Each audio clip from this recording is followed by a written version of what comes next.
हेर नानु, बच्चालाई कहिल्यै रोकटोक गर्नु हुँदैन के। मैले पनि यसलाई कहिले हो र रोकटोक गरेको, कहिल्यै होइन नि। आफ्नो बच्चाहरूलाई त मैले आफ्नो साथी भनेर पालेको।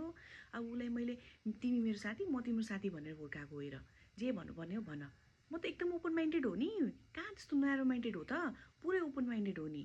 अब तिमीलाई जे गर्नुपर्ने चाहिँ गर। बेलै यही हो, तिमीहरूको उमेरै यही हो। अहिले नगरे कहिले गर्ने? हाम्रो उमेरमा आएर गरेर हुन्छ तिमीहरूले, हो कि होइन? कहिले हुन्छ नि मलाई सोध, म भन्छु कहिल्यै नसोध, केही सोध्नु पर्दैन मलाई। यहाँ जानु छ भने आफै गए हुन्छ, मलाई सोध्नु पर्दैन के।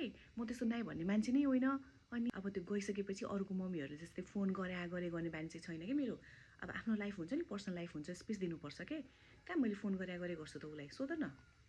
त्यसो भए आन्टी, हामी त आज मेरो घरमा बस्ने भन्ने प्लान गरिरहेको थियौँ कि, 3-4जना साथीहरू छौँ। अनि हामीहरू चाहिँ ग्रुप स्टडी गरौँला भनेर भनेको थिएँ। लगेर जाऊँ त उसलाई। राति किन बस्नु पर्यो? दिउँसो बसे हुँदैन? राति त हुँदैन होला।